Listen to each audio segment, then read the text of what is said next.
ఢిల్లీలో తెలుగు రాష్ట్రాల సీఎంలు, కేంద్ర జలశక్తి శాఖ సమావేశంపై ఉత్కంఠ. తెలుగు రాష్ట్రాల సీఎంలను ఆహ్వానించిన జలశక్తి శాఖ. భిన్నాభిప్రాయాల మధ్య సమావేశంపై ఆసక్తి. నేడు మోదీ అధ్యక్షతన కేంద్ర కేబినెట్ భేటీ. పలు కీలక అంశాలపై కేబినెట్ భేటీలో చర్చ. పార్లమెంటరీ కమిటీల నివేదికల పరిశీలన, చర్చ. తాడేపల్లిలో జగన్ మీడియా సమావేశం. 3.5 చంద్రబాబు ప్రభుత్వం పోవడం ఖాయమంటూ జోస్యం. ఏపీలో రాజ్యాంగం మనుగడ ప్రశ్నార్థకంగా మారిందంటూ విమర్శలు. ప్రధాని మోడీని కలిసేందుకు తెలంగాణ సీఎం రేవంత్ ప్రయత్నాలు. బీసీ రిజర్వేషన్లపై మోదీతో చర్చించే యోచనలో రేవంత్. షెడ్యూల్ 19లో చేర్చాలని విజ్ఞప్తి చేసే అవకాశం. వైసీపీ ఎంపీ మిథున్ రెడ్డిపై లుకౌట్ నోటీసులు. లిక్కర్ కేసులో బెయిల్ పిటిషన్ను హైకోర్టు డిస్మిస్ చేయడంతో లుకౌట్ నోటీసులు జారీ. అరెస్టుకు సిద్ధమైన పోలీసులు. కేంద్ర మంత్రి మాండవీయంతో చంద్రబాబు సమావేశం. పలు అభివృద్ధి అంశాలపై చర్చ. క్రీడలకు సంబంధించి మౌలిక సదుపాయాల కల్పన, అభివృద్ధి పనులపై ప్రతిపాదనలు అందించిన చంద్రబాబు. పాక్ చేతిలో 3 రఫేల్ యుద్ధ విమానాలు కూలిపోయాయని కేంద్ర మంత్రి జైశంకర్ ఒప్పుకున్నట్టు పాక్ దుష్ప్రచారం. జైశంకర్ ఆడియో మార్ఫింగ్ చేసినట్టు నిర్ధారించిన పీఐబీ ఫ్యాక్ట్ చెక్ విభాగం. బెంగళూరులో నేడు 2వ రోజు ఏఐసీసీ బీసీ సలహా మండలి సమావేశాలు. తెలంగాణలో అమలు చేసిన బీసీ కులగణన. 42% బీసీ రిజర్వేషన్లపై సమావేశాల్లో చర్చ. తెలంగాణ నుంచి 7 హాజరు. 19న తిరుమల శ్రీవారి ఆజిత సేవా టికెట్ల కోటా విడుదల. అక్టోబర్కు కోటా 19న ఉదయం 10 గంటలకు ఆన్లైన్లో విడుదల.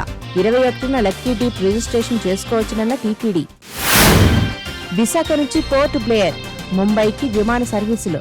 కొత్తగా సర్వీసులు నడపబోతున్న ఎయిర్ ఇండియా, ఇండియా ఎయిర్లైన్స్. ఆగస్టు 1 నుంచి అందుబాటులోకి వస్తున్న సర్వీసులు. భద్రాద్రికి జియోస్పేషియల్ ప్రాక్టీషనర్ అవార్డు. రేపు ఐఐటి బాంబేలో అవార్డు అందుకోబోతున్న కలెక్టర్. గోదావరి వరద సమయంలో జీఐఎస్తో ముంపు గ్రామాలను గుర్తించిన కలెక్టర్.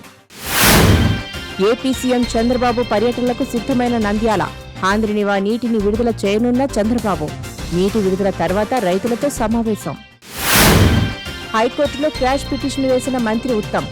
వేర్వేరు పోలీస్ స్టేషన్లలో నమోదైన 3 కేసులు కొట్టేయాలని పిటిషన్. పీపీకి నోటీసులు జారీ చేసిన హైకోర్టు. విచారణ 18కి వాయిదా. హైదరాబాద్ శివార్లో 2వ రోజు బీజేపీ వర్క్ షాప్. స్థానిక సంస్థల ఎన్నికలపై సునీల్ బన్సాల్, రామచంద్రరావు దిశానిర్దేశం.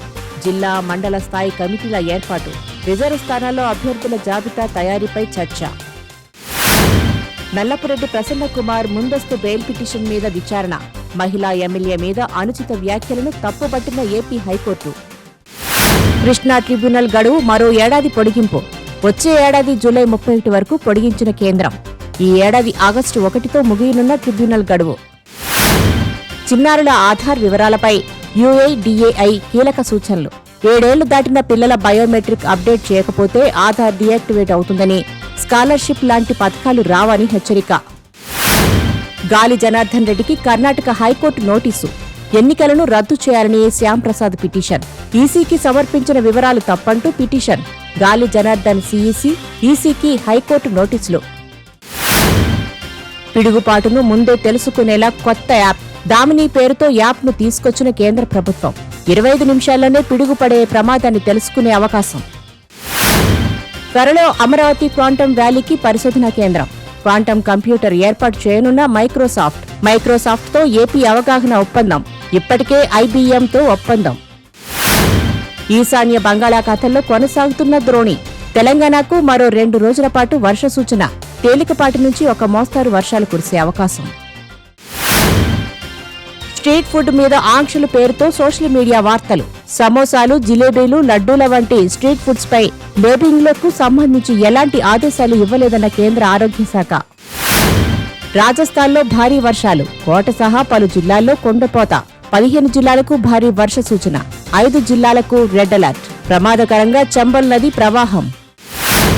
నిన్న సురక్షితంగా భూమికి వచ్చిన శుభాంశ్ శుక్లా బృందానికి వారం పాటు క్వారంటైన్. స్పేస్ సెంటర్లో 18 రోజులు ఉన్న శుక్లా బృందం. గగన్యాన్ మిషన్కు శుక్లా రోదసీ యాత్ర కీలకం. పతనం అంచున ఇజ్రాయెల్లోని నెతన్యాహు ప్రభుత్వం. సంకీర్ణ ప్రభుత్వం నుంచి వైదొలుగుతున్నట్టు ఇజ్రాయెల్ యునైటెడ్ ప్రకటన. మరోవైపు శరణార్థి శిబిరం మీద ఇజ్రాయెల్ దాడిలో 93 మంది పాలస్తీన్ల మృతి.